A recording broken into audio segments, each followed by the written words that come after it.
انا ما ينفعش اسخر من حد، انا ما ينفعش استهزئ بحد، ما ينفعش اقول زميلي شكله وحش، ما ينفعش اقول زميلتي شكلها وحش. ده اسمه تنمر. ده اسمه ايه؟ ده اسمه تنمر. See well or be still. احنا لازم ما نأذيش حد واحنا اصلا ما ينفعش نختب اي حد، ولو نقول دي لبسها وحش ولا شكلها وحش كده حرام. ان احنا ما نسخرش من حد عشان كده حرام. نقفل له سقفه جامده. See well or be still يعني قل خيرا او اصمت. قال النبي صلى الله عليه وسلم: من كان يؤمن بالله واليوم الآخر فليقل خيرا أو ليصمت. يعني أنا لما أجي أتكلم مع زميلي يتكلم كلمة حلوة أو ما أتكلمش. لما أجي أتكلم مع زميلتي يقول كلمة حلوة يا ما أتكلمش. ما ينفعش أقول على زميلي إن شكله وحش، ما ينفعش أتكلم عن زميلي، ما ينفعش أغتاب زميلي، ما ينفعش أسخر من زميلي. من كان يؤمن بالله واليوم الآخر فليقل خيرا أو.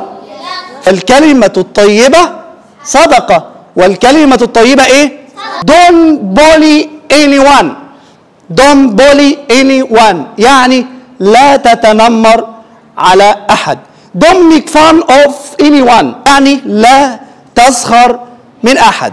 يبقى السخرية، الاستهزاء نو، السخرية لا، الاستهزاء لا، التنمر لا. وأنا هحكي لكم قصة تقول لكم وتبين لكم قد إيه إن الكلمة مهمة جدا. الكلمة مهمة جدا. جاءوا إلى رسول الله وقالوا: يا رسول الله، إن فلانة يذكر من كثرة صلاتها وصيامها وصدقاتها. يعني يا رسول الله فلانة دي بتصلي كتير وبتتصدق كتير وبتصوم كتير، ولكنها تؤذي جيرانها بلسانها. فقال النبي صلى الله عليه وسلم: هي في النار. قالوا: يا رسول الله، وإن فلانة يذكر من قلة صلاتها وصيامها وصدقاتها غير أنها لا تؤذي جيرانها بلسانها. فقال النبي صلى الله عليه وسلم: هي في الجنة، هي في الجنة. طيب القصة دي بتقول إيه؟ إن الصحابة قالوا له: يا رسول الله، فلانة دي بتصلي كتير وبتصوم كتير وبتتصدق كتير، لكنها يا رسول الله بتؤذي الناس بلسانها. فالنبي قال لهم: هي في النار، يعني هتدخل النار. قالوا له: يا رسول الله، وإن فلانة يذكر من قلة صيامها وصلاتها وصدقاتها غير أنها لا تؤذي جيرانها بلسانها. دي عكس دي تماما، بتصلي قليل وبتصوم قليل وبتتصدق قليل، ولكنها ما بتؤذيش حد بلسانها. فقال النبي صلى الله عليه وسلم: هي في الجنة، هي في الجنة. طيب القصة بتعلمنا ايه؟ تعلمنا ان الكلمة مهمة جدا. ان الكلمة ايه؟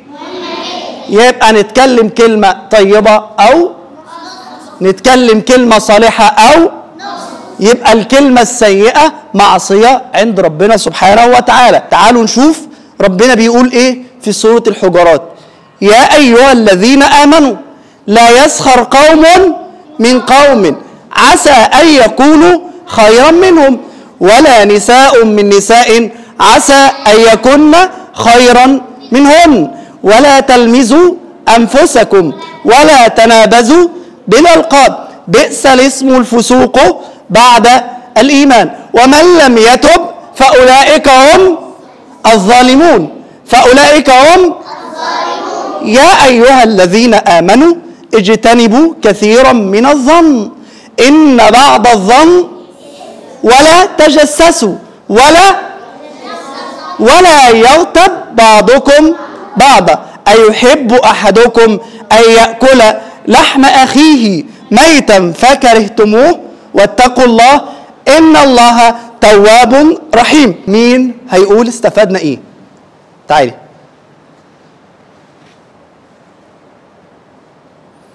اسمك إيه؟ اسمي تاليا. ممكن يا تاليا تقولي لنا استفدت إيه؟ اللي احنا لازم ما نأذيش حد واحنا اصلا ما ينفعش نخطب اي حد قولي لزمايلك. ولا نقول كلمة وحشة على حد، ولا نقول دي لبسها وحش ولا شكلها وحش، كده حرام. كده حرام. وده اسمه اسمه ايه؟ اسمه تنمر. اسمه ايه؟ تنمر وسخرية واستهزاء. وده ربنا ايه؟ هيعاقبه، وده حرام. سقفوا لها سقفة جامدة.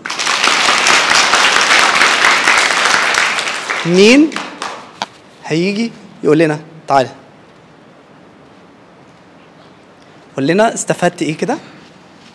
ان احنا ما نسخرش من حد عشان كده حرام. نعم. ما نستهزأش بيه، ولو عندنا كلمة حلوة نقولها الا نسكت وما نقولش حاجة خالص. برافو عليك. سقفوا له سقفة جامدة. تعالي قولي استفدنا ايه؟ اسمك ايه؟ منى. ماشي يا منى، قولي لهم استفدنا ايه يا منى؟ استفدنا ان احنا كل كلمه بنقولها ان كانت حلوه بناخد عليها اجر، وان كانت وحشه بلاش نقولها خالص عشان هناخد عليها سيئات. برافو عليكي. سقفوا لها سقفة جامدة.